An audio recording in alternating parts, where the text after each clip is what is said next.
mayoritario, ¿sí? Donde por ahí el más conocido, el que más se popularizó es el primero que aparece en esta lista, que se pronuncia Cord, ¿no? Después Can, Pastry, Camdemlia, ¿sí? Son otros de las implementaciones de tablas de hash distribuidas, ¿sí? Las tablas de hash distribuidas tienen sobre su plataforma una serie de aplicaciones, ¿sí?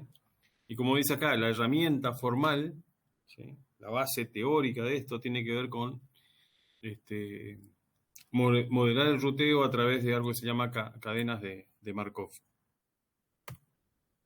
Bien. Esta sería la problemática. ¿Sí? Fíjense que acá tenemos una red superpuesta, ¿sí? Que conecta un montón de nodos de esta red peer-to-peer. ¿Sí? Cada uno de esos circulitos grises es un nodo de Internet. ¿Sí? Y tenemos otros dos nodos que participan también de esta red. El nodo A, que quiere guardar en esta red peer-to-peer información, y el nodo B, que quiere buscar esa información, particularmente esa misma que estás poniendo A, ¿no? Entonces el nodo A dice, bueno, yo tengo la información y lo que se pregunta es dónde lo almacena, ¿sí? En cuál de todos estos nodos que constituyen la red. Y por otro lado tenemos quien busca información, dice quiero buscar por cierta información, ¿dónde la puedo encontrar? ¿Está bien? Entonces, a veces ubicar una cosa dentro de la red, ubicar datos dentro de esta red distribuida, peer-to-peer, que puede ser simple. El problema tiene fundamentalmente que ver con la búsqueda, ¿no? Finalmente, el servicio que busco es de poder acceder rápidamente dentro de esa red, ¿no? Entonces, las búsquedas pueden ser muy complicadas en la red. ¿Está bien? Entonces dice, el principal problema en un sistema peer-to-peer es la búsqueda de contenido en esa red. En GNUtella, que vimos versión 0.4 y versión 0.6, ¿sí? Las peer-to-peer totalmente puras y las peer-to-peer que son híbridas, con ultranodes, con superpeers. Dice, el principal problema debido a la falta de una estructuración dentro de la red es cómo buscamos, ¿no? En la búsqueda. ¿Dónde está el contenido que tiene las características que yo estoy buscando? ¿Sí? ¿Cómo encuentro el archivo, cómo encuentro el MP3 o el documento que sea dentro de esa red? Ese es el problema. Entonces dice, el nodo A quiere almacenar información, la información acá la llama I, dentro del sistema distribuido, B quiere buscarla, ¿sí? Quiere encontrar ahí, pero no sabe dónde dentro de esta red está ubicada I y cómo llegar ahí, ¿no? Entonces dice, ¿cómo se organiza el sistema distribuido? ¿Cuáles son los mecanismos usados, sería? O explotados para decidir dónde la información debería almacenarse y cómo se la encuentra, ¿sí? Entonces, esa es la problemática, y la solución a la cual lleguemos debería ser una solución, por un lado, escalable, ¿sí? Y por otro lado, debería ser adaptable. ¿Qué quiere decir escalable? Bueno, que si escala en su dimensión, por ejemplo, en la cantidad de usuarios que lo utilizan, en la cantidad de información que se guarda, ¿sí? Bueno, que el sistema pueda crecer, ¿sí? Que no tengamos un algoritmo que esté limitado, ¿sí? A una determinada cantidad de participantes, por ejemplo, ¿sí? Entonces, lo que dice, vamos a hablar del overhead que hay en las comunicaciones y en la memoria necesaria dentro de cada nodo como una función del número de nodos del sistema, ¿sí? O sea, a medida que aumenta la cantidad de nodos del sistema, es de esperar que las comunicaciones incrementen, que el uso de memoria se incremente dentro de los nodos, pero que ese incremento no sea por ahí exponencial, sino que sea más bien lineal, ¿no? Porque si fuera exponencial sería inmanejable, alcanzando un determinado nodo, una cantidad de nodos, sería totalmente inmanejable con respecto a, no sé, un tercio o un cuarto menos de nodos, ¿no? O sea, de golpe el sistema se volvería inservible, ¿no? Inútil. Quizás con poco rendimiento o algo así. Y por otro lado, el sistema tiene que ser adaptable, porque básicamente lo que tenemos en una red peer-to-peer, como en este caso que se muestra acá, que está distribuida en forma mundial y todo, es muy difícil garantizar de que todos los nodos van a estar funcionando en forma permanente. Lo más probable es que esos nodos se caigan, o si no se caen, a lo mejor se cae el vínculo de comunicaciones, y el efecto finalmente sigue siendo el mismo, ¿no? El nodo desaparece por ahí repentinamente de la red. Entonces, esa red puede tener errores y esa red puede sufrir múltiples cambios, ¿sí? Esa es la idea. Bien, dice, cuando queremos recuperar un contenido en una red peer-to-peer, tendríamos dos estrategias posibles, ¿sí? A esas dos estrategias las llama, por un lado, búsqueda y por otro lado, las llama direccionamiento, ¿sí? La búsqueda consiste en que, en base a un conjunto de atributos del contenido, ¿sí? La búsqueda lo que hace es trata de evaluar si esos atributos tienen ese valor en cada uno de los lugares donde se va buscando esto, ¿no? ¿Vieron cuando se mandaba una consulta dentro de las redes que vimos anteriormente, en donde inundaban la red con una pregunta? ¿Vos tenés tal archivo, por ejemplo? Y eso era una pregunta que se iba repitiendo nodo a nodo. Bueno, básicamente lo que le está preguntando es si el nombre del archivo que está buscando coincide con el nombre de algún archivo almacenado en ese nodo, ¿no? Ahora, el direccionamiento consiste en otra cosa. La idea del direccionamiento es que todo elemento, ¿sí? Todo elemento dentro de la red tenga un identificador único, ¿sí? La idea es asociar ese identificador único a un archivo, o sea, al archivo MP3, al documento, al texto o lo que sea. Y esto se usa para direccionar a ese contenido, ¿no? Para identificar en dónde se encuentra ese contenido. O sea, el identificador único me dice también dónde está, cómo tengo que encontrarlo, ¿sí? Es como que yo le pongo un nombre a algo y automáticamente por el nombre sé dónde buscarlo, ¿sí? O sé cómo buscarlo. Sé que tengo que ir a determinada parte de la red a buscarlo, ¿sí? Y quizás después, refinando un poquito la búsqueda, termino encontrándolo.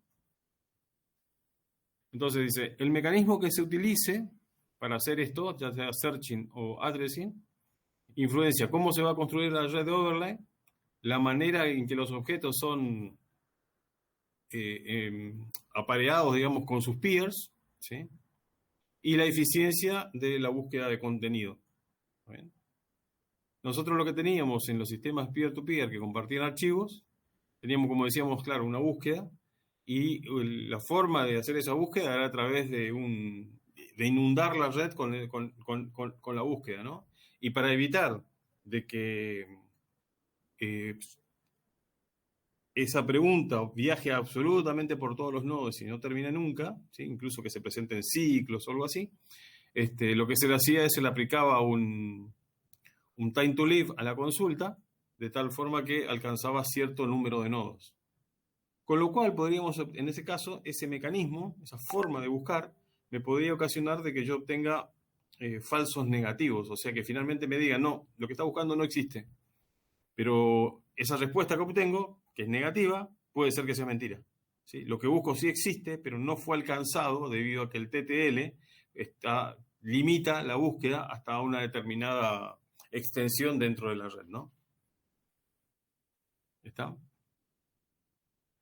Y el direccionamiento, bueno, la forma de implementar direccionamiento se hace a través de una tabla de hash distribuida.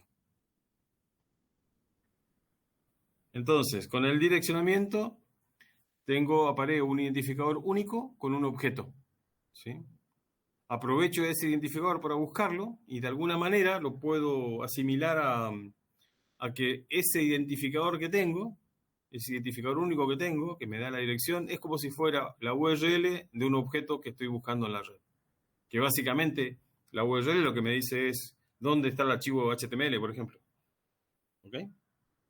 ¿Qué ventajas tiene? Bueno, cada objeto que pongo en esa red distribuida, peer-to-peer, está unívocamente identificado, ¿sí? Tiene un número que es su clave y con lo cual lo puedo identificar unívocamente, ¿sí? Y por otro lado, la detección del objeto que se busca es eficiente, ¿no? O sea, se puede comprobar que a lo que llegué es efectivamente lo que busco.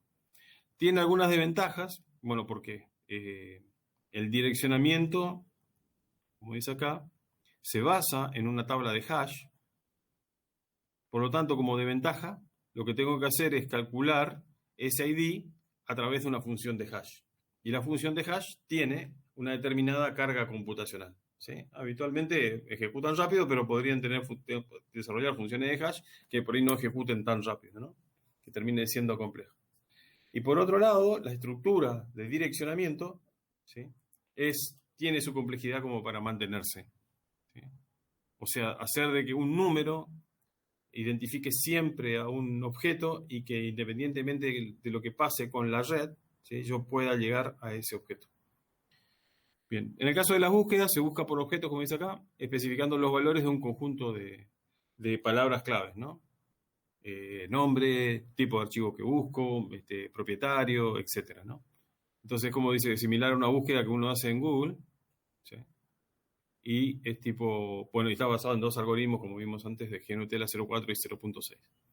Las ventajas es que es user-friendly, en el sentido de que esa tarea adicional que se hace con las tablas de hash, en este caso no se tiene que hacer, o sea, no es necesario calcular para cada objeto un ID que sea único, y por otro lado no requiere estructuras auxiliares para hacer esta búsqueda, en principio. La desventaja, como vimos en GNUTella 0.4 o 0.6, la búsqueda es muy ineficiente y se necesita comparar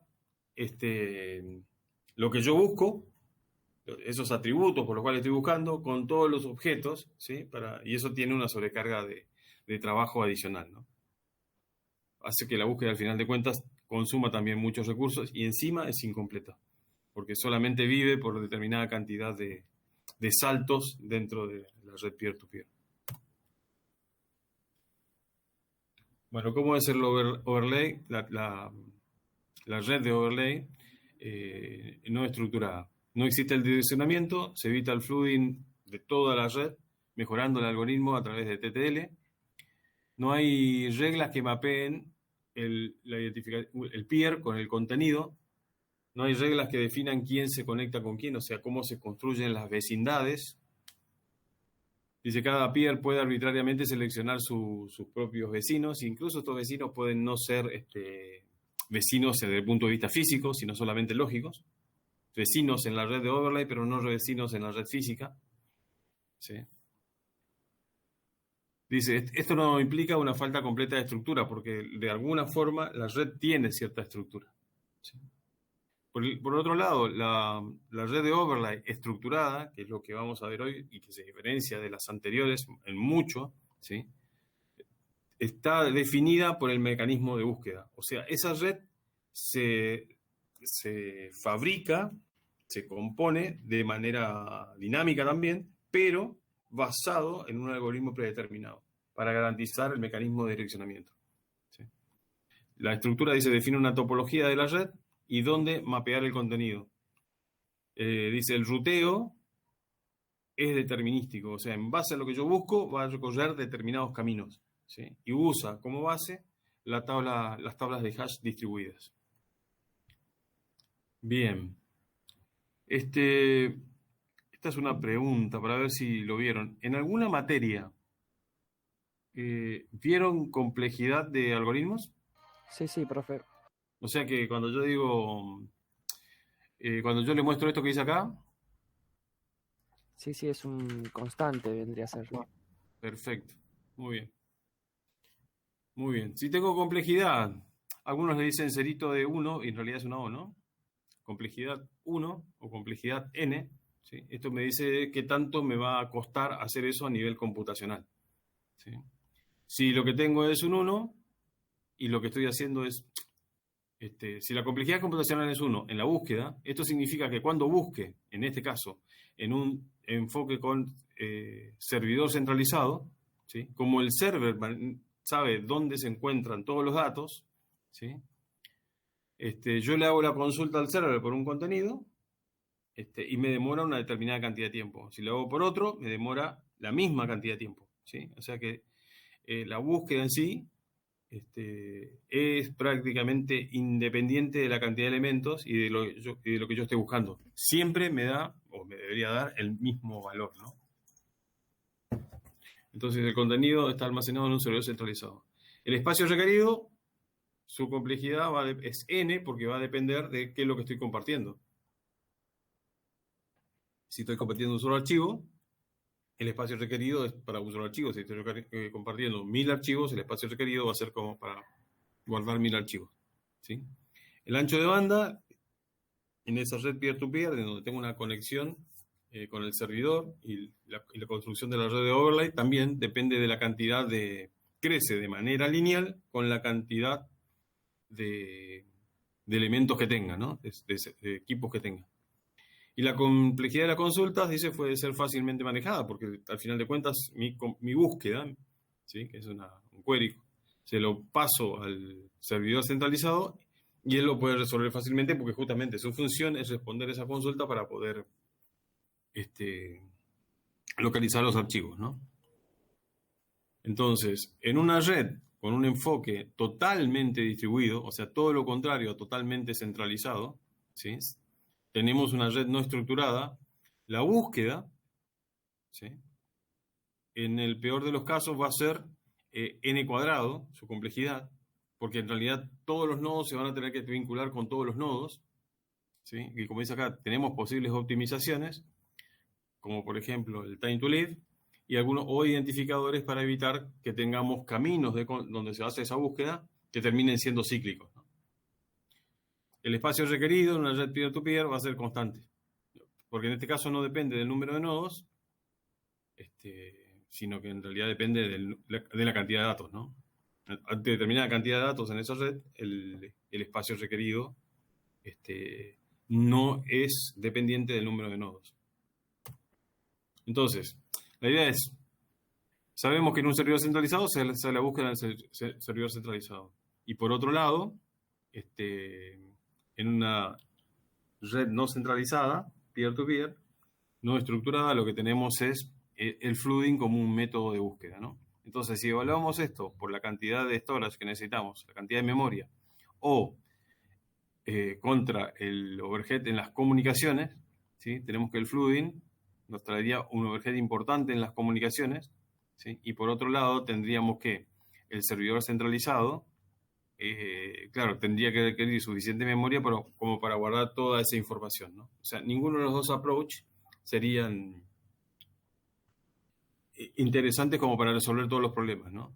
Entonces, la pregunta que se hace acá es, bueno, si existe alguna solución en donde haya cierto compromiso entre las dos cosas, ¿no?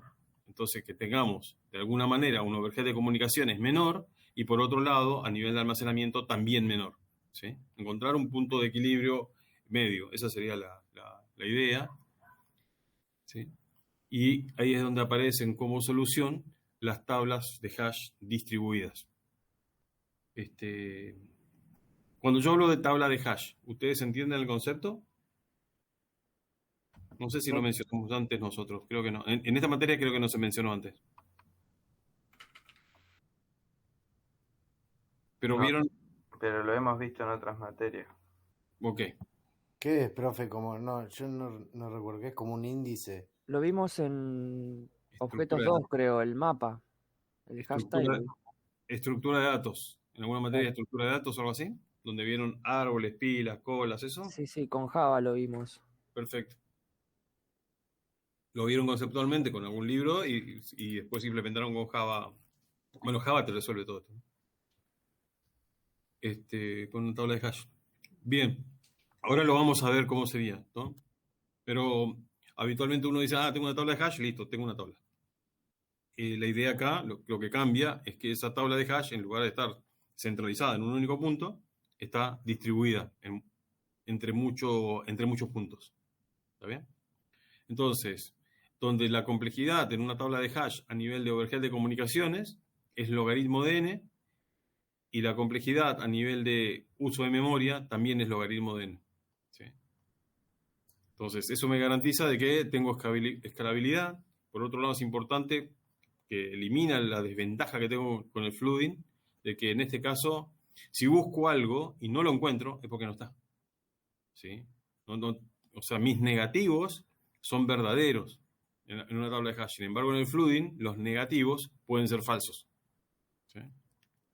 Ahora, para poder hacer eso, esta tabla de hash exige todo un procedimiento para organizarse, ¿no?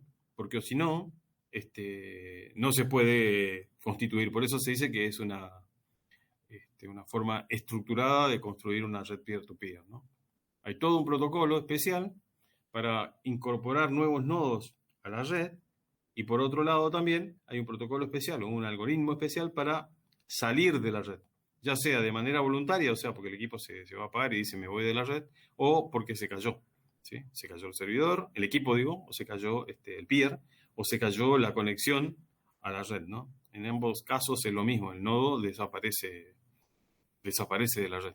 ¿Sí? No tuvo la oportunidad de decir me voy a ir de manera ordenada. Y la red que está estructurada tiene que mantener esa estructura, solucionando ese problema, ¿no? Bien. Entonces, ¿cuáles son los objetivos, mejor dicho, que tiene o las metas que persigue una tabla de hash distribuida? ¿Sí? El principal objetivo tiene que ver con la escalabilidad, porque lo que vimos acá es que de alguna manera obtiene una relación intermedia con respecto al uso de almacenamiento como con respecto a las comunicaciones. ¿Sí? Entonces, no va a estar saturado, no va a ir a un punto donde la complejidad le aumente muchísimo, como en estos casos que la complejidad depende de la cantidad de nodos, ¿no? En ambos ejes, tanto en memoria como en comunicaciones. ¿Sí? Se supone que cada vez tengo más nodos en esta tabla de hash, más nodos en esta tabla de hash distribuida, y eso haría inviable los otros dos algoritmos, ¿no? Entonces, acá las metas que persigue, entonces, tienen que ver con la escalabilidad. ¿Sí? En un caso es cómo se hace para buscar, cuántos saltos hay que hacer para encontrar determinada información y qué tan grande tiene que ser la tabla de ruteo para poder encontrar esa información. ¿Sí? Entonces, eso es lo que vamos a ver. Cómo se estructura esa tabla de hash distribuida, que al final de cuentas hace que la red peer-to-peer, todos los nodos, ahora no se pueden enganchar un nodo con todos, sino que la relación que existe entre los nodos que son vecinos está perfectamente determinada. No es que un nodo levanta, se une a la red y elige aleatoriamente sus vecinos. No, acá tenemos vecinos, ¿cómo se dice? Este anillo, ring, este anillo tiene por cada nodo un predecesor y un sucesor. ¿Sí? Y en la medida que los nodos sigan activos, bueno, uno va a ser el predecesor y otro va a ser el sucesor. Y así se va a mantener la red. ¿Sí? En la medida que otros nodos se agreguen, pueden ser que esos nodos se agreguen en el medio, todo basado en un algoritmo de inserción de ese nodo dentro del anillo. Y cuando se vayan de manera ordenada, también. Y tiene que haber un mecanismo para detectar cuando el nodo se fue de manera no voluntaria, debido por ahí a un corte de comunicaciones o una caída del equipo. ¿Está? Eso es lo que vamos a ver. Entonces, esto es lo que dije, ¿no? Que al final de cuentas la red se tiene que autoadaptar con respecto a las fallas, con respecto a que se inserten nuevos nodos, se vayan esos nodos. ¿Sí? Entonces, lo que tenemos en esa red, y mencionamos muy por arriba, es que cada uno de estos puntos termina siendo o un nodo, o representan a un nodo, o representan a la información que yo estoy almacenando. Todo va a parar dentro de esa misma red de overlay, que en lugar de tener cualquier forma, tiene forma de anillo. ¿Sí?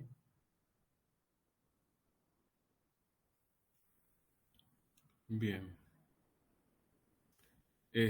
Por otro lado, los nodos van a tener responsabilidades para poder buscar, y lo ideal sería que cuando se va a buscar, cuando cada uno va a saber qué cosas tiene, o dónde están, que haya algún tipo de balanceo de tal forma que no sea un nodo de los nodos que sepa prácticamente todo y los otros que sepan muy poquito.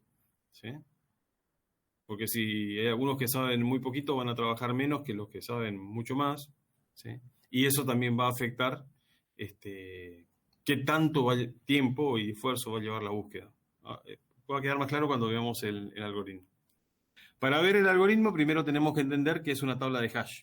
Y acá no hablamos de centralizado o descentralizado. Simplemente es una tabla de hash. ¿Sí?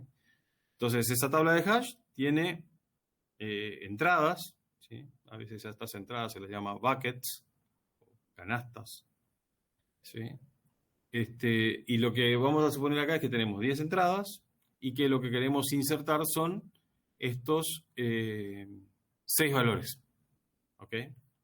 Entonces, la función de hash, vamos a elegir acá una bastante simple. La función de hash lo que tiene que hacer es tomar el valor que se quiere insertar, en este caso primero el 0, después el 1, después el 4, el 9, y de alguna manera calcular un resultado, esa sería la función de hash, y el resultado me dice en qué bucket está metido, ¿sí?, ese valor que yo busco.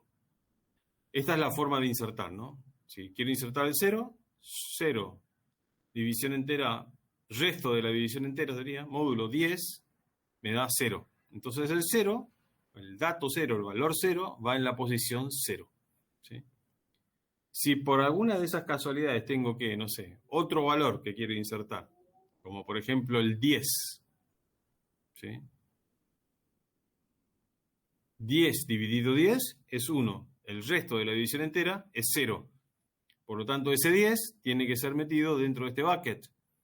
Pero este bucket ya está ocupado. Entonces, lo que se hace es, se genera una lista encadenada de todos aquellos valores para los cuales la función de hash le dio el mismo resultado. ¿Está? Ahora, se supone que lo que yo tengo que son valores que quiero insertar, ¿sí?, que me constituyen mi input, en donde el dominio, o sea, la cantidad de valores distintos posibles que pueda haber, es de un tamaño inmenso con respecto al dominio del output. ¿Sí? O sea, puedo ser que tenga 1000 datos, ¿sí?, que yo quiera meter dentro de esta tabla de hash. El dominio del input dice es demasiado grande para directamente explotar el input, la clave de input como un índice, ¿no? Entonces, acá el tema es que la búsqueda tiene complejidad, en este caso tiene complejidad 1. Si yo busco el valor 4, le aplico la función de hash y como resultado me dice está en la lista 4. Voy y lo busco. ¿Sí? Y el mismo esfuerzo es para ir a buscar el 16, o el 25, o el número que sea. ¿Está? Esa es una tabla de hash. Las tablas de hash se usan muchísimo en un montón de lugares, ¿no? Por ejemplo, cuando ustedes quieren hacer ¿vieron en base de datos cómo se hace un join, no? Sí. ¿Vieron la operación de join? Saben hacer un join, saben hacer una junta, saben Sí, hacer la junta natural, normalmente por índices, ¿no? Claro, pero hay formas de hacer una junta. ¿Qué pasa si no tenés índices, por ejemplo? Querés hacer un join entre dos tablas y resulta que una tabla no tiene índices. O no tenés índices por esa clave de join. ¿Ok? Bueno, una de las formas es también utilizar funciones de hash para ver si suponete que tenés un caso de una tabla grande y una tabla chica y tenés una columna por la cual vas a hacer el join. Entonces tomás la tabla chica, la cargas en memoria, pero te construís una tabla de hash. Y pones las filas o lo que identifica cada fila asociada a la tabla de hash. Entonces, por otro lado, tomás la tabla grande y lo que haces es recoger esa tabla del principio hasta el final porque no tenés índices y tomás el campo por el cual vas a hacer el join de la primera fila, le aplicás la función de hash, eso te da un valor y con eso accedes a la tabla de hash. Y ahí deberías encontrar a quien hace join con esta fila. ¿Ok? Bueno, es una forma y lo que hace habitualmente es cuando no hay índices y cuando además tenés una tabla grande y una tabla chica y la tabla chica se puede cargar a memoria. Es uno de los usos que tiene la función de hash. En seguridad informática hay un montón de usos de las funciones de hash, ¿no? O sea, es un tema central dentro de la computación. Bien, entonces, meter un dato en una tabla de hash, eliminar un dato o buscar, tiene una complejidad que es constante. ¿Sí? Dice, la tabla de hash no es más que un arreglo de tamaño fijo y cada uno de esos elementos cae dentro de un bucket, ¿no? Esos son, bueno, los elementos son en sí los buckets. Y la función de hash lo que hace es, cada una de las claves que yo tengo, como vimos acá en el caso anterior, 0, 1, 4, 9, 16, 25, al aplicarle la función de hash, me vinculan con un elemento del vector, con una posición del vector. Ahora, uno puede crear infinitas funciones de hash. Acá tomamos un ejemplo muy simple, en base al valor que se quiere insertar o que se quiere buscar, se le aplica la función de hash, que es esta, ¿no?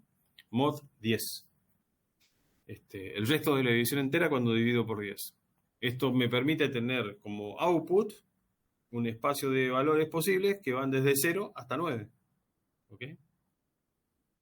Lo que uno necesita de las funciones de hash, ¿sí? Las propiedades que una función de hash debería tener, que son buenas para las funciones de hash, por un lado es que sean fáciles de computar, fáciles de calcular, que se puedan hacer rápido, que no se demore mucho tiempo, porque justamente me sirve para acelerar el proceso de alguna operación, ¿sí? Entonces, no tiene que consumir muchos recursos a nivel de cómputo. Por otro lado, lo que tiene que garantizar es que la función de hash distribuya las claves en la tabla de hash de manera uniforme. A ver, en base a las probabilidades de estos valores, de cuáles, ¿sí? Que estos valores, a ver, si yo pongo 0, 100, 10, 100, 1000, 10.000, 100.000, todos, como resultado de aplicar la función de hash, van a caer en el bucket 0. ¿Ok? Todos los múltiplos de 10 van a caer en el bucket 0. Todos los múltiplos de 10 más 1 van a caer en el bucket 1. Y si tengo muchos valores repetidos y solamente de ese tipo de valores, voy a tener un bucket que está completamente, que tiene muchos valores adentro, y otros buckets que pueden estar absolutamente vacíos, ¿sí? Entonces la idea es que la función de hash distribuya esto de manera uniforme. ¿Sí? Y una de las funciones de hash o de algoritmos de hash utilizados para esto se llama SHA-1. ¿Sí? ¿Esto lo usaron en algún lugar? ¿Alguna función de hash? ¿Como SHA-1? No, profe. Va, yo por lo menos no. ¿Alguno por ahí? No. Bueno. En seguridad informática, bueno, en SHA-1 le encontraron hace algunos años algunos errores, algunas vulnerabilidades, y fue reemplazado por SHA-2, versión 2. ¿Sí? Se usa muchísimo en el mundo de las comunicaciones.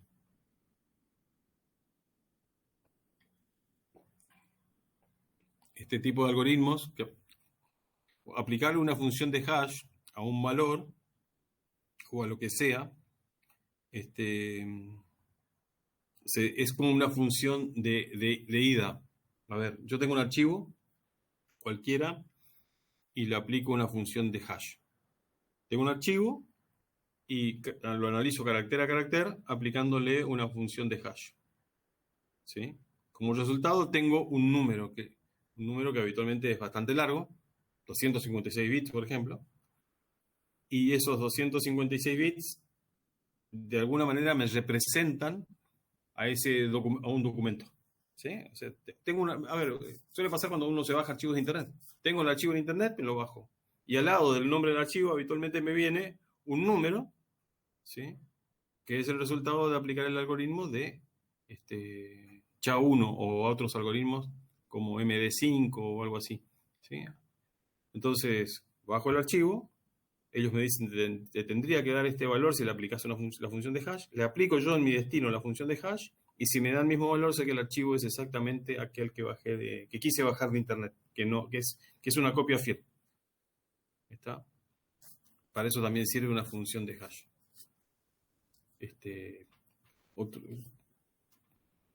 Cuando ven, a ver, por ejemplo, cuando ustedes ingresan a un sistema, por ejemplo, Unix, Linux, ponen usuario y ponen clave, ¿qué hace el sistema para autenticarlos? Para saber que ustedes son quienes dicen ser. toma la clave, y no es que va y busca la clave dentro de un archivo en donde están guardadas las claves. ¿Se entiende?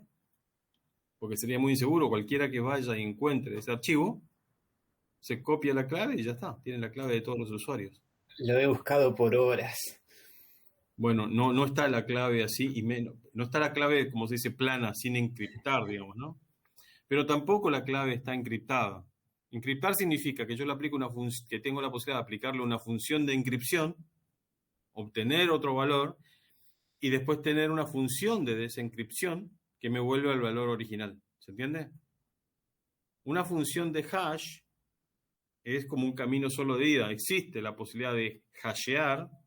Se suele decir también calcular el digesto, como si fuera un resumen. ¿Sí? Todo ese contenido de ese archivo se resume después de una función de hash en, no sé, 256 bits.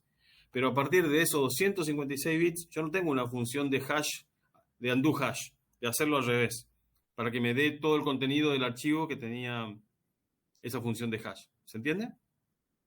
No hay forma de deshacer. Está pensado como un algoritmo, como una función solo de ida. Por ejemplo, acá, yo sé que este 0, que está acá, es porque la función de hash me dio 0. Pero por ahí no sé si el 0 me dio porque el valor era un 10 o el valor era un 100. Porque en ambos casos el resultado fue 0. ¿Sí? Cuando tomo una clave también se guarda la función de hash. Entonces cuando yo ingreso y pongo mi usuario, pongo mi clave, le aplica la función de hash correspondiente y va al archivo en donde están las claves, pero no está la clave plana, sino que la clave está hasheada, está transformada por una función de hash. Y lo que comparo es que el resultado almacenado coincida con el resultado que yo acabo de calcular, que el sistema operativo calcula al momento de ingresar, y si coinciden, permite el ingreso. Si no, no. Pero nadie sabe, al final de cuentas, no se utiliza la clave plana.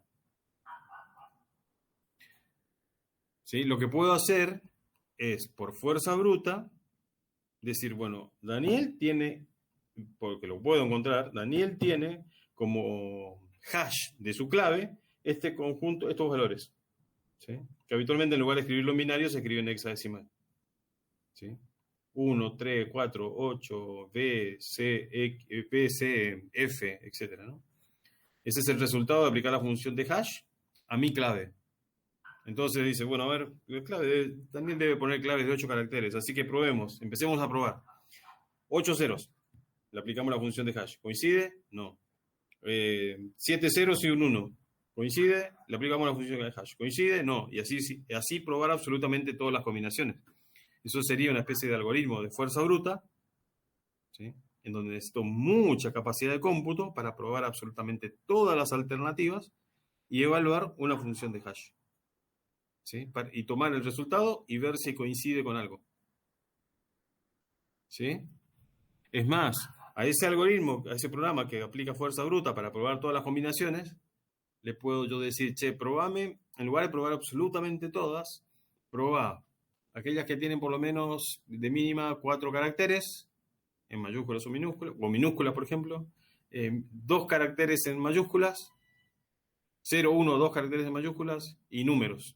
Pero no busques con caracteres especiales, no busques guión, no busques signo de admiración, no busques signo de pregunta, ni asteriscos, por ejemplo. Y probá con todas las combinaciones posibles que vos encontrás. Esa sería una forma de acelerar el proceso de búsqueda, pero no hacerlo más rápido en sí, sino hacerlo más limitado. ¿Sí? Por eso es que uno habitualmente cambia las claves. O sea, en toda organización le dicen, bueno, cada X cantidad de días, 30 días, por ejemplo, expira la clave y el sistema lo obliga a cambiar la clave. De tal manera que si alguien me robó la lista de usuarios y claves, al yo cambiar la clave, ya no hay forma de que pueda descubrir mi nueva clave, porque lo que me robó fue el archivo anterior que tenía usuario y clave hasheada. ¿Se entiende? Sí, profe. Por eso también a los administradores de sistemas se les pide que tengan una clave que sea más larga y más compleja que la de los usuarios comunes. Entonces, el proceso de búsqueda por fuerza bruta demoraría mucho más tiempo. Y también se le pide que cambien periódicamente sus claves. Tema que cada vez va a ser más central en la vida de todo el mundo, ¿no?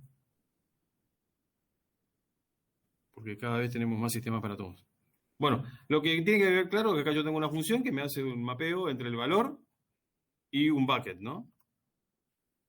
Entonces, una tabla de hash distribuida sigue más o menos el mismo concepto, pero acá lo que tenemos en lugar de buckets es otra cosa. ¿Sí? Tenemos nodos de esa red. Entonces, la idea es distribuir los buckets entre los nodos de esa red, que como estamos hablando de redes peer-to-peer, cada nodo, ¿sí?, de cada peer, se va a encargar de tener un pedazo de esa tabla de hash. ¿Sí? En lugar de tener una tabla de hash centralizada y que una sola entidad lo maneje todo, lo que tenemos es una tabla de hash distribuida en un montón de nodos, en un montón de peers. Bueno, conceptualmente parece ser simple, pero en realidad esto, para poder implementarse, requiere que se defina un mecanismo para definir, bueno, perfecto, este valor, este archivo en base a la función de hash que le apliqué y el resultado que me dio, debería caer en tal bucket. Pero tengo que tener en algún mecanismo, definir un mecanismo, como dice acá, que diga, che, este bucket, ¿dónde está? ¿Sí? Y por otro lado, debe haber un mecanismo de ruteo para encontrar el peer que maneja el bucket. O sea, una cosa es decir, este documento tiene esta función, le aplico esta función de hash y me da el bucket. Y el bucket está en tal lugar. ¿Sí? Esa es la idea. ¿Cómo encuentro al peer que maneja el bucket? ¿Sí? En este caso, tengo el bucket 4, 5 y 6 manejado por este peer, por este de acá. Parece que el 8, 9 y 10, 8 y 9 manejado por este otro. Y acá el otro manejando otros buckets. Por supuesto, es una idea muy simplificada. Es muchísimo más grande el espacio de valores posibles, ¿no? Tanto los valores que se quieren insertar como la cantidad de buckets que uno tiene. Bien. Ya tenemos una cosita un poquito más... Bueno, que en el fondo reflejaba lo que ya estábamos viendo acá. ¿Sí? Pero lo que me dice es un determinado nodo, un determinado peer, es responsable de ciertos buckets. Este maneja 3, este maneja 4 y este otro maneja 3. ¿Sí? Se agrega una complejidad. Cada uno de estos nodos en una red peer-to-peer, sí, cuando ingresa, digamos, de alguna forma, pide permiso para ingresar. Hay un algoritmo de ingreso a la red, ¿sí? Y se puede estar insertando al principio de este, en el medio de estos dos, o de estos, o al final del último, ¿sí? Entonces, las relaciones, como muestra acá, estos links que tengo acá, de alguna manera se extienden, ¿no? O por un nodo intermedio, o por un nodo que esté en los extremos. Y por otro lado, los buckets, que ahora se distribuyen en 3 nodos, si se agrega un cuarto, tienen que ser también distribuidos a los otros nodos, al nodo que se agregó. ¿Sí? Si ese nodo se va a ir, tiene que decir, mirá, yo me encargo de 2 buckets, muchachos, les paso los buckets a ustedes y encárguense porque yo me voy a pagar. Y si se cae, ¿sí? Porque fíjense, esto de alguna forma, si lo miro así, por estas flechitas, así, me están formando, no está dibujado como anillo, pero en el fondo es un anillo. ¿Sí? Hay uno que es el antecesor, el otro es el sucesor, y siguiendo todos los sucesores, llego al primero nuevamente. ¿Sí? Si se me cae uno, se me corta ese anillo. ¿Está bien? Entonces, el algoritmo que maneje esta red tiene que ser capaz de detectar que algún nodo de estos se cayó y cómo se reconstruye, ¿sí?, la red. Que se cae un nodo del medio, va a tener que comunicarse con este, ¿sí? Y van a tener que distribuirse los buckets que tenía el que se acaba de caer, ¿sí? Entonces, una red construida así, que en lugar de ser una tabla de hash única y centralizada, es una tabla de hash distribuida. Esa tabla de hash distribuida tiene que soportar todas las operaciones que se pueden hacer sobre una tabla de hash común, ¿sí? Esa es la idea de la tabla de hash. Bueno, ¿y cuál es la idea básica de esta tabla de hash? A ver si hay un dibujito por acá. Uy, está lejos. Muy lejos el dibujito.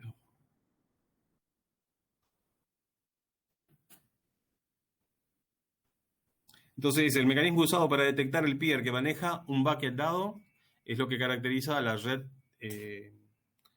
a la tabla de hash distribuida, ¿no? Dice, el comportamiento típico, ¿cuál es? Un nodo conoce el ID, ¿sí? Lo que sería la clave, el identificador único de un objeto que está buscando, ¿sí?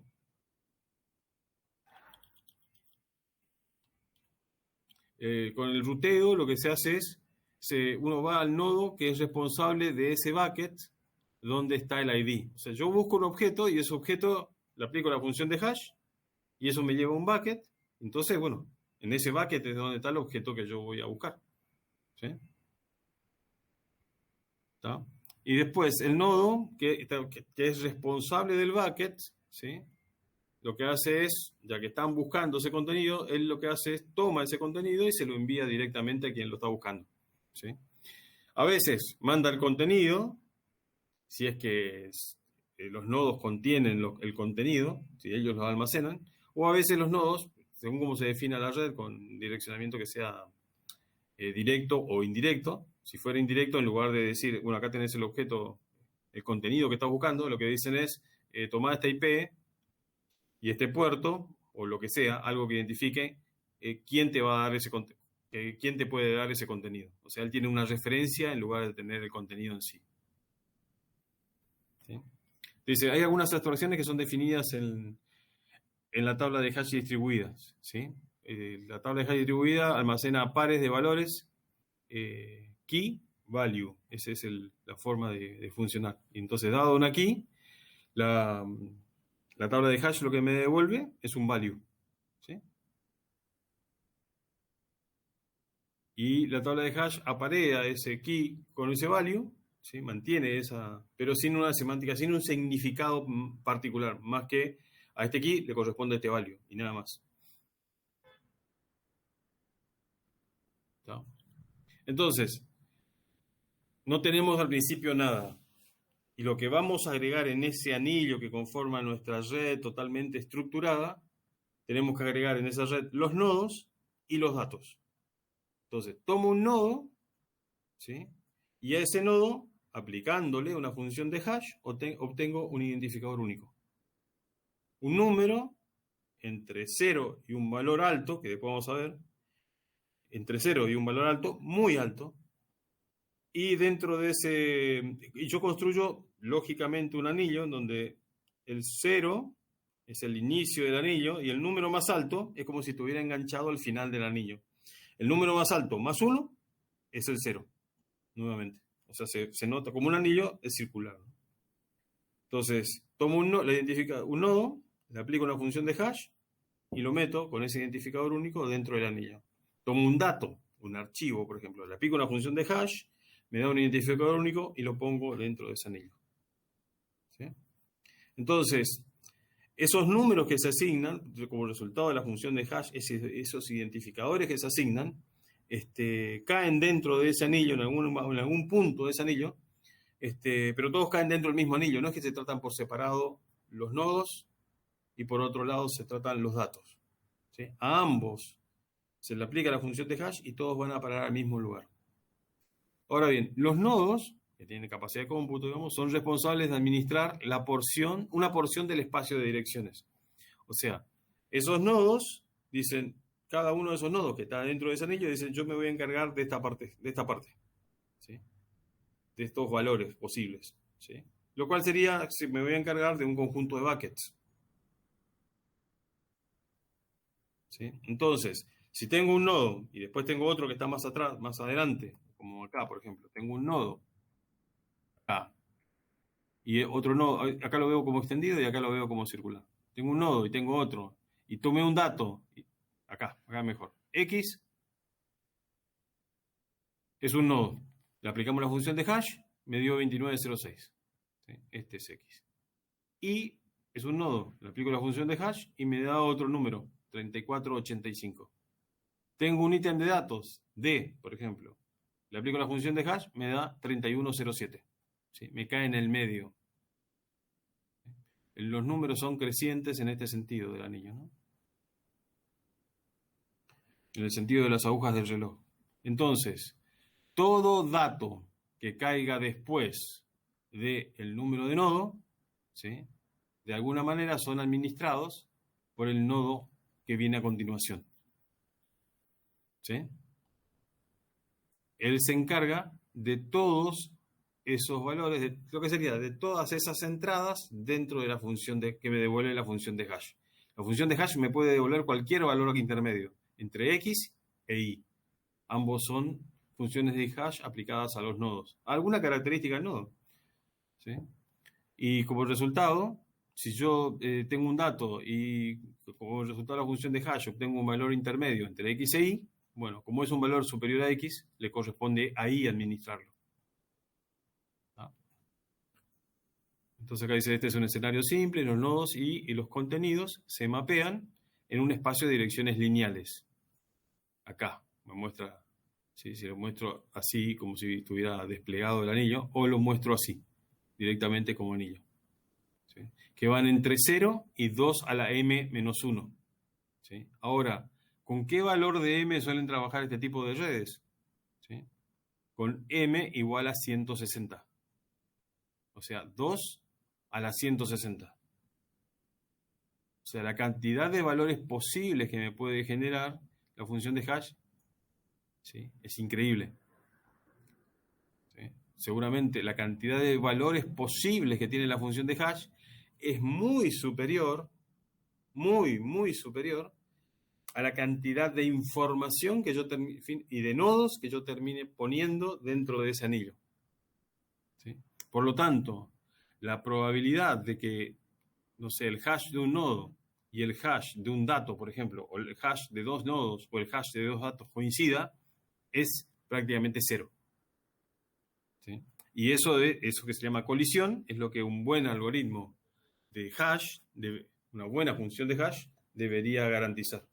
¿Sí? Evitar las colisiones.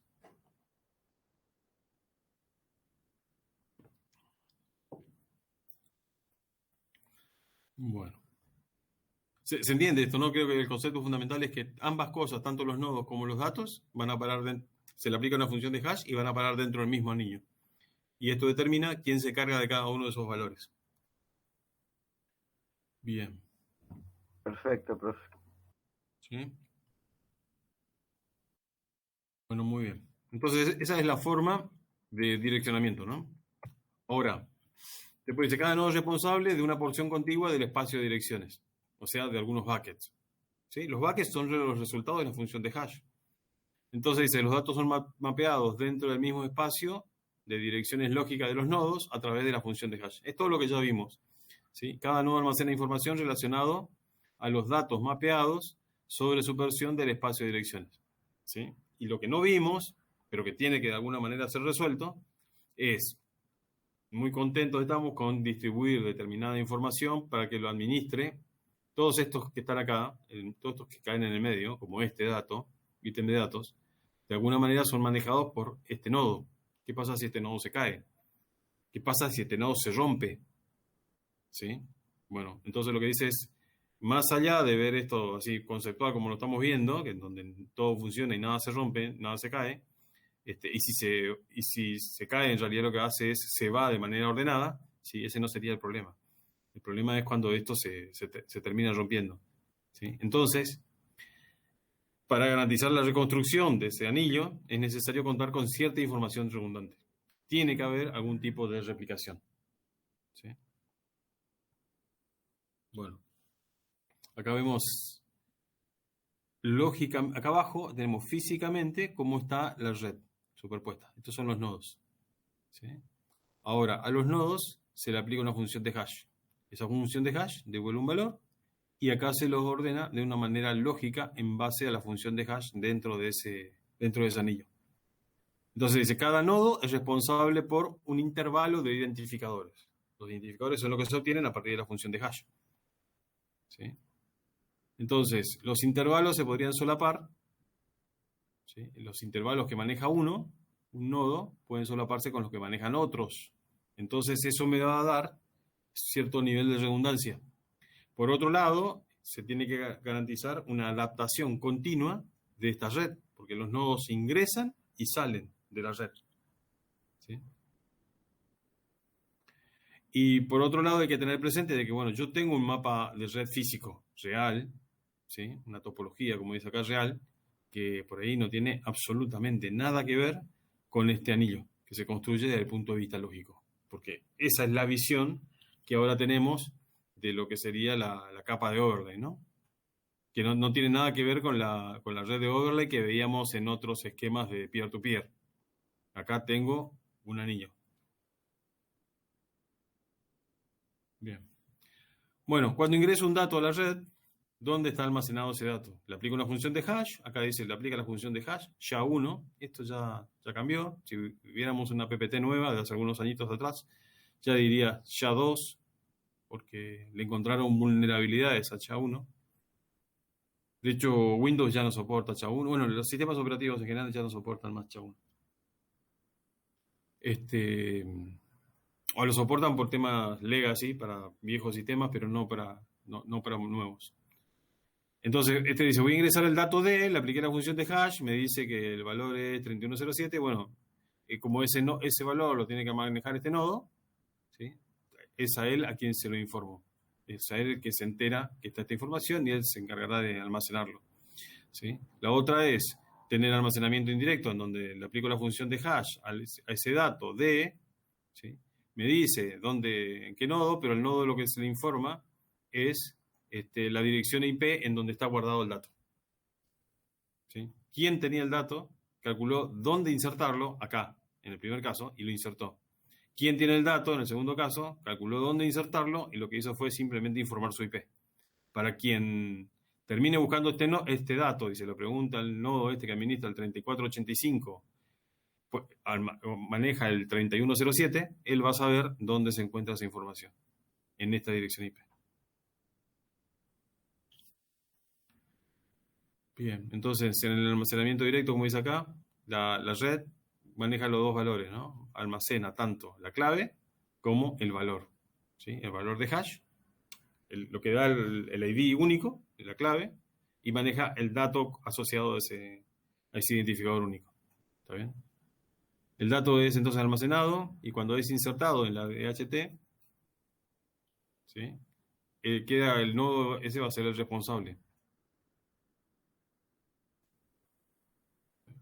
En el almacenamiento indirecto, lo que simplemente tengo es una referencia.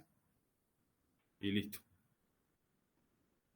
Como dice acá, es una función más flexible, pero cuando yo busco un dato y encuentro el nodo que se supone que lo maneja, en realidad él no me va a dar el dato, sino me va a decir anda a buscarlo a otro lugar. Por eso dice, puede requerir mayor pasos adicionales para recuperar la información.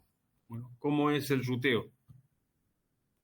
¿Sí? Se supone que este fulano que está acá quiere buscar un determinado dato, ¿sí?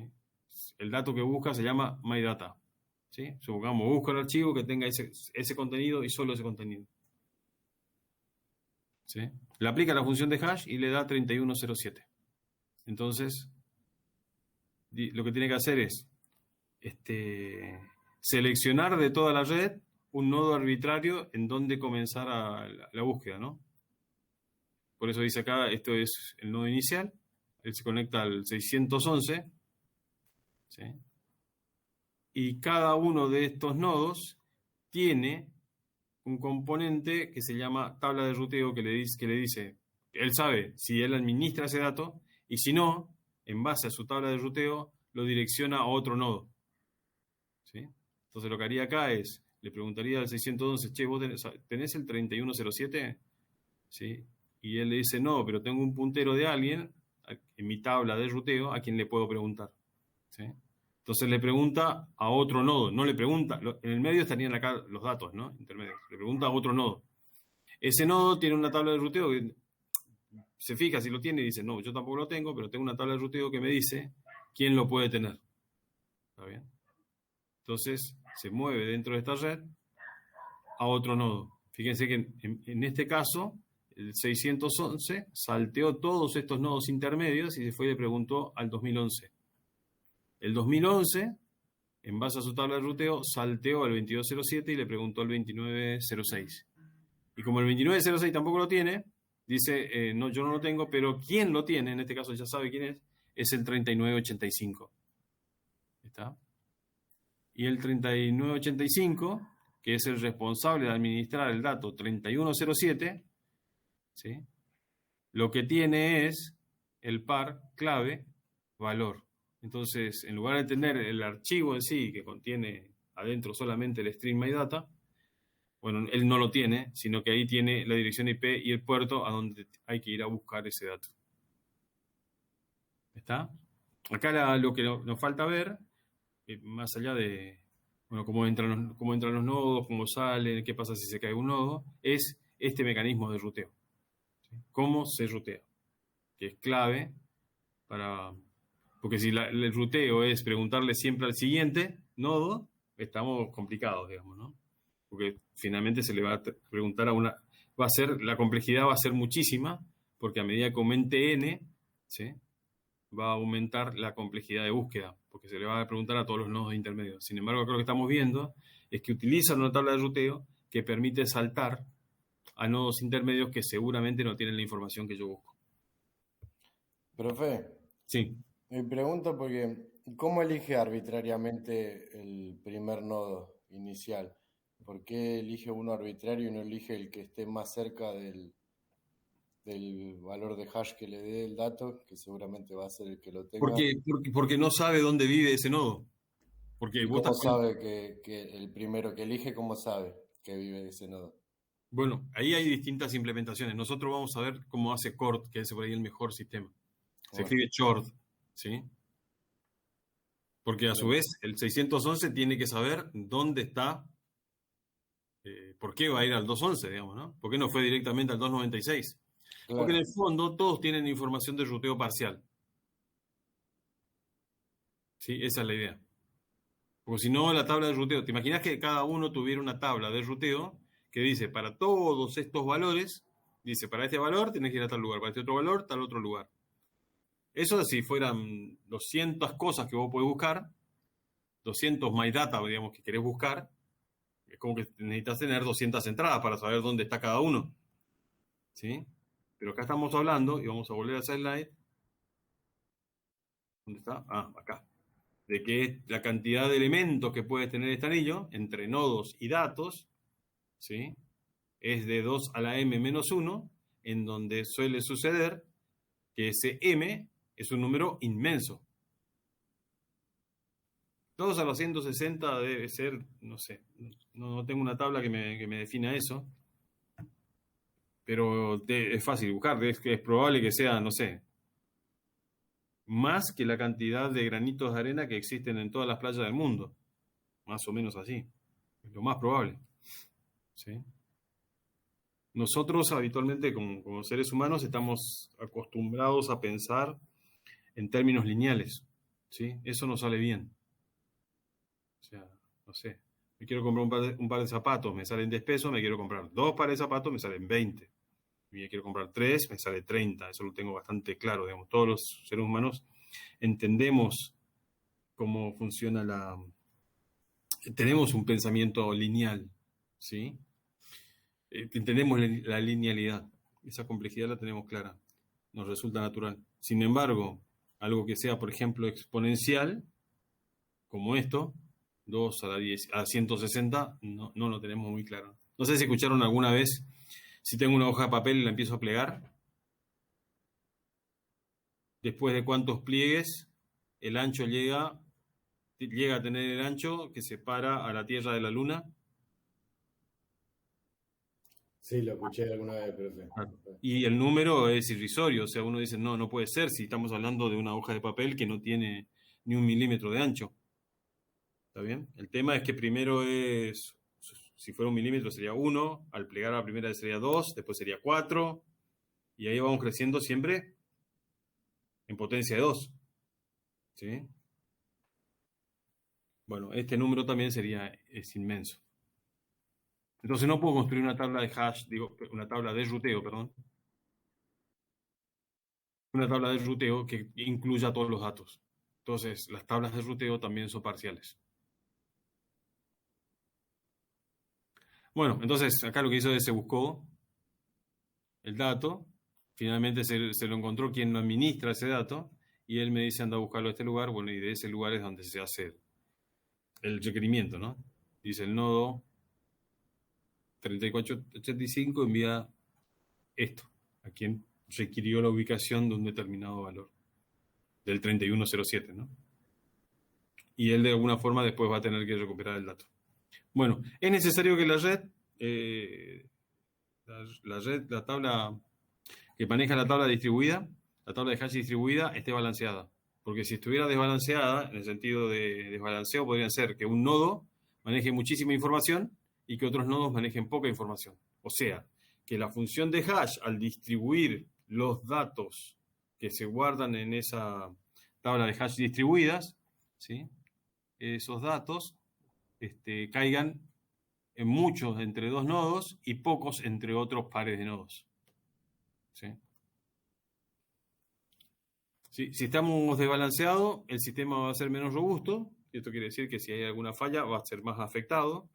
Esto me va a limitar la escalabilidad y, por otro lado, la complejidad que va a tener el algoritmo de resolución para las búsquedas no va a estar garantizado al final de cuentas, porque va a depender mucho de la potencia que tengan algunos pocos nodos con respecto a otros. Entonces, la solución es tener funciones de hash, como dice acá, uniformes, o tener algoritmos de balanceo de carga que estén definidos. ¿Sí? Bien, ¿cómo se mete un join dentro de esta red? ¿Cómo se hace un join de un nodo dentro de esta red? Bueno, para poder ingresar, él tiene que saber qué lugar va a ocupar. Para lo cual, ¿sí?, algún atributo del equipo que se va a incorporar se toma, puede ser su IP, puede ser cualquier otra cosa que lo identifique unívocamente, al menos en ese momento, le aplica la función de hash y me da un identificador. Y ese identificador me dice dónde tengo que ingresar. ¿Sí? Acá lo que tenemos es que el identificador me da 3485 y el 3485 es superior al 2906.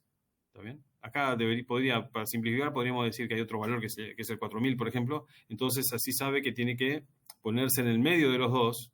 Esto quiere decir que de alguna forma cada nodo sabe quién es su sucesor para seguir y también su predecesor.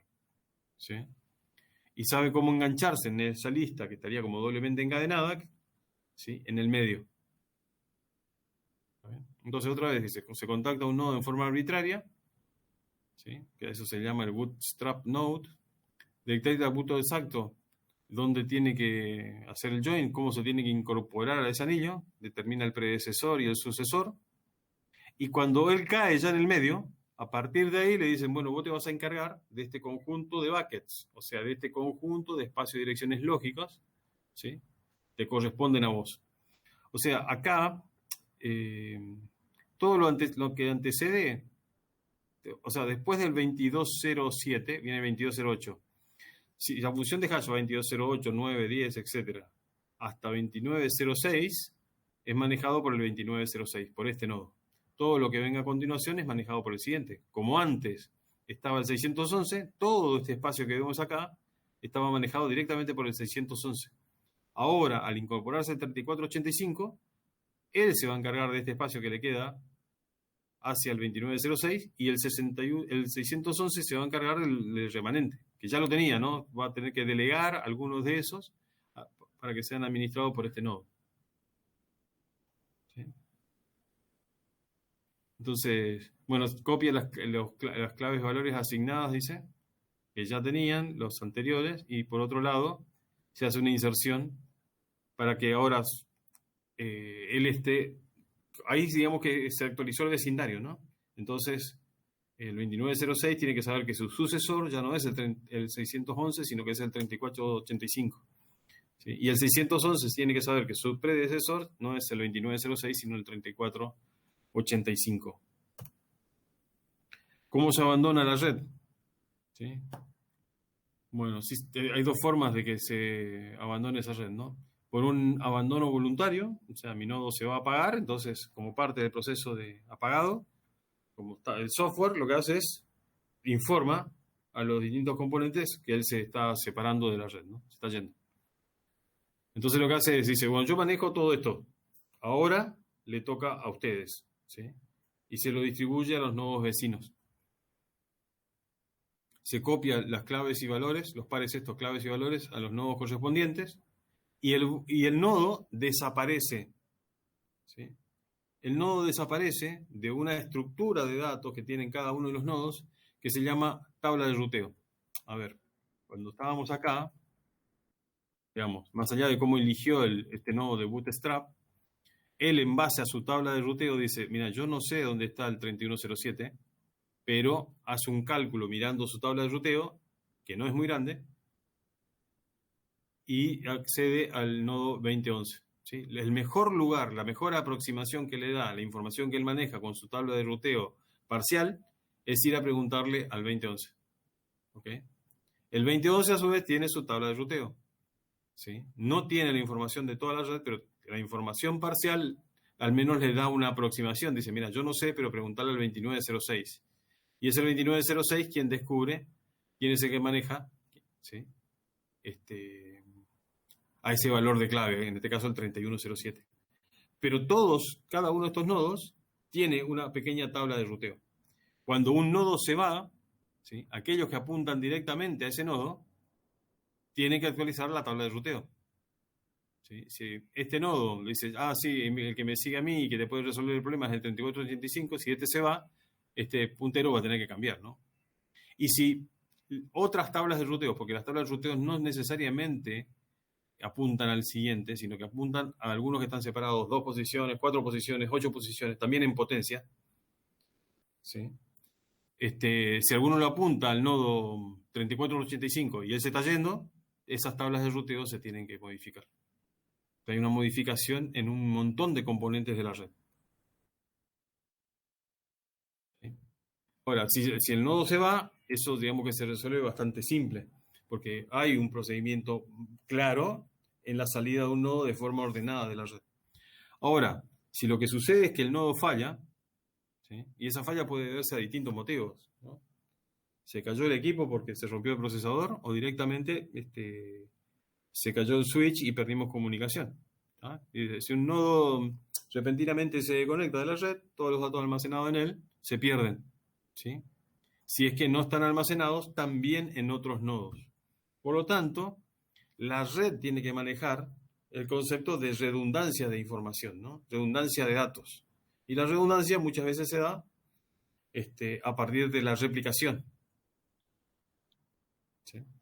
Entonces, si hay en algún momento el nodo se levanta y hay información perdida, bueno, él lo que hace es hace un refresh de la información de manera periódica, ¿no? Entonces, se periódicamente probar que los nodos del vecindario detecten que están en actividad. Cuando uno falla, se actualizan las tablas de ruteo. Bien. Entonces, si analizamos lo siguiente, por un lado dice, nosotros podemos solucionar el problema de peer-to-peer de muchas maneras, ¿no? Podemos solucionarlo, como vimos al principio, con un catálogo o con un, ¿cómo se llama? Directorio centralizado, ¿sí? Tipo Napster. Ese sería un enfoque. Y vimos que tenía algunos problemas, ¿no? Y por otro lado, podemos hacerlo con lo podemos hacer con un peer-to-peer puro, como el caso de GNUtelas 0.6. ¿Sí? O lo podríamos hacer con este tipo de enfoque, que es estructurado a través de una tabla de hash distribuida. Bien, entonces, si tenemos esas tres alternativas, vamos a ver qué sucede con respecto a la memoria que necesita cada nodo para almacenar información, cuál es el costo que va a tener a nivel de comunicaciones, si los queries pueden ser complejos o no, si puedo tener falsos negativos, o sea, puede que lo que yo busque me digan que no está, pero sin embargo está, y la robustez con su capacidad, digamos, con tolerancia a fallas, ¿no? Entonces, si miro un computador central, un approach de un computador central, tipo Napster, lo que veo es que a nivel de memoria requiere más memoria y la requiere en forma lineal a medida que aumento la cantidad de nodos. A nivel de comunicaciones, ¿sí? La comunicación es constante, siempre cada nodo va a tener el mismo tiempo de respuesta y en sí no está fuertemente asociado a la cantidad de nodos que existan. Quizás esté más bien asociado a la cantidad de información que se maneja.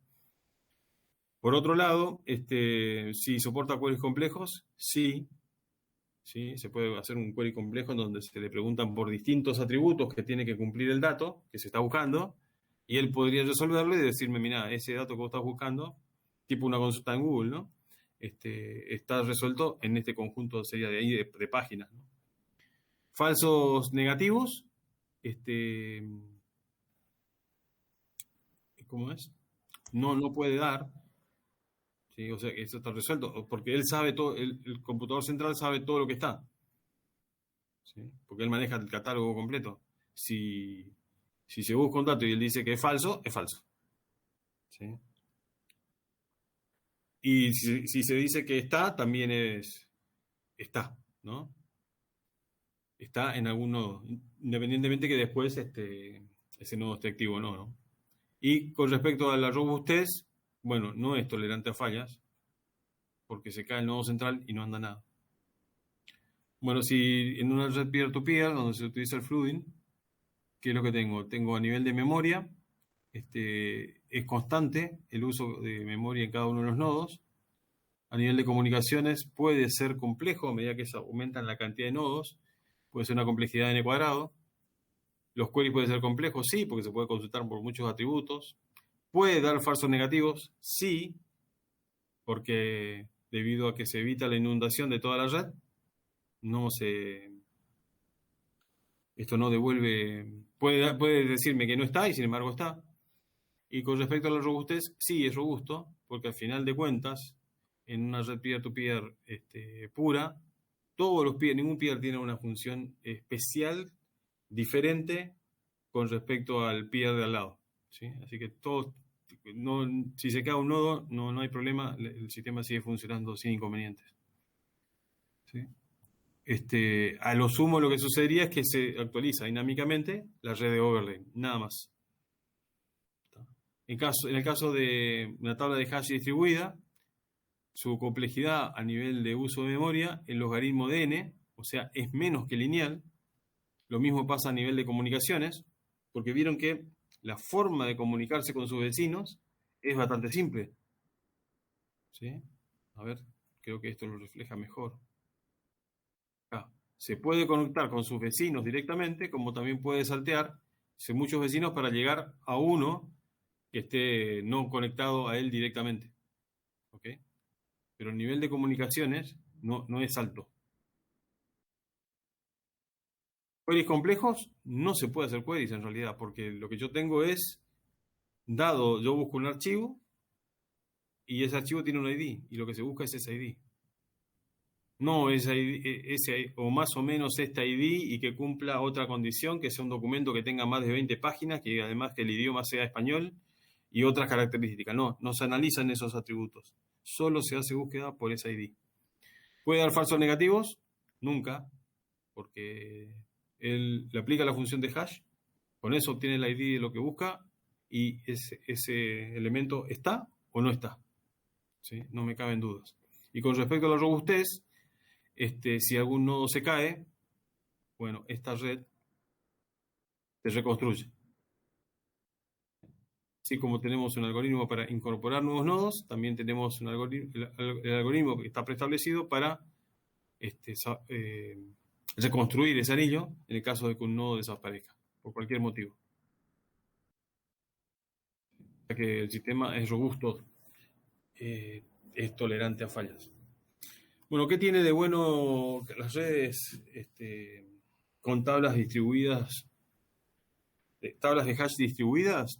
Es que existe una base, ¿sí?, en donde yo tengo mi sistema basado en tablas de hash distribuidas, en donde tengo n nodos que puedo incorporar a esa red, ¿sí?, y ponerlo a funcionar.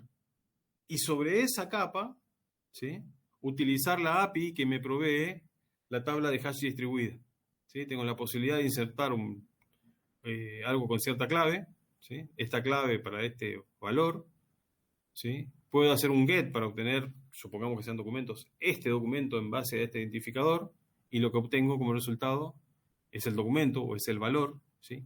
Y con esto, con esta API, yo puedo construirme aplicaciones distribuidas, ¿sí? Bien, entonces dice acá, las tablas de hash distribuidas ofrecen un servicio distribuido genérico para almacenar información y para indexarla, ¿sí? Entonces, cuando yo digo que tengo un par clave-valor, ¿sí?, el valor del cual estoy hablando puede ser un archivo, puede ser una dirección IP o puede ser algo, cualquier otra cosa, información, una pieza de información, cualquiera, según sobre la cual fue construida la tabla de hash distribuida, ¿sí? ¿Quiénes pueden aprovechar estas características? Por ejemplo, se podría implementar un DNS. Un DNS no funciona así hoy, pero se podría implementar tranquilamente un DNS basado en tablas de hash distribuidas, ¿sí? Porque el DNS al final de cuentas también tiene clave, valor, ¿no? La clave sería el nombre del host y el valor que obtiene como resultado son las direcciones IP ¿sí? O una lista de direcciones IP que corresponden a ese host. ¿Ok? En principio podemos decir que es una sola, ¿no? Y por otro lado puedo tener sistemas de almacenamiento que sean peer-to-peer también, así, distribuidos, basados en clave y valor, ¿sí? Como por ejemplo Freenet. Bien. Bueno, algunas conclusiones acá. Las propiedades de la tabla de hash distribuida está basada sobre una clave, que es un identificador único. Las claves están uniformemente distribuidas en los nodos de esa tabla de hash. Esto evita que haya cuellos de botellas. Estas son características que debería cumplir y que cumplen estas redes que mencionamos acá, ¿no? A ver. Estas redes que se supone que implementan tablas de hash distribuidas como CAN, Core, Pastry, Tapestry.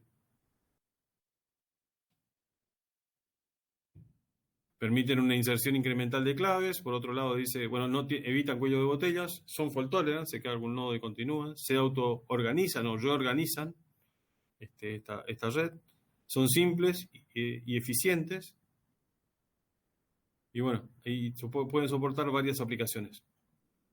¿Sí? Así que esta sería la primera parte de tablas de hash distribuidas. Vamos a cortar acá. No sé si tienen alguna consulta, duda, comentario. Y después de esto vamos a ver una implementación, ¿sí? La implementación que vamos a seguir. Y después tenemos algo de práctica. La práctica es teórica, no se le va a pedir que implementen una tabla de hash, pero en la práctica van a hacer algunos ejercicios de inserción de datos o de nuevas claves, sería, más que de datos, nuevas claves dentro de la red y cómo se hace para rutear, en base al algoritmo que utiliza Cord. Ok, buenísimo, profe. Ahí tenemos algunos ejemplos. Cord en Berkeley y en el MIT, Pastry, Microsoft, Tapestry, la Universidad de California en Berkeley, Khan también. A mí me llamó la atención que el grupo que hizo Cord acá en Berkeley, no me acuerdo ahora el nombre del profesor,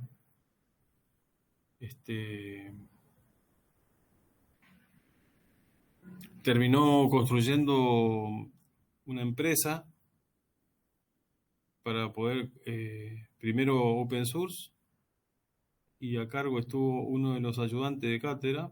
Es como que yo me construya algo y Walter sea después quien dirija la empresa, algo así.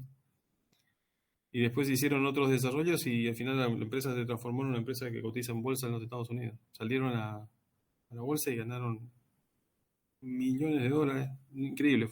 No me acuerdo el apellido. Me sale Rea, pero no. Rea es otra cosa. Es un rumano que vive en Estados Unidos, ¿no? Bien, o sea, hay muchas implementaciones, pero la más conocida es esta, la de Cord. Y esa es la que vamos a ver. Bueno, ¿algún comentario?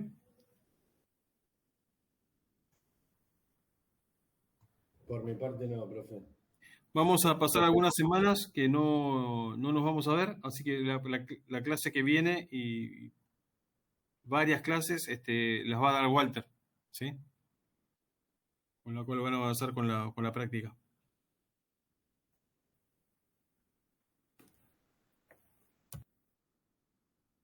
Muy bien.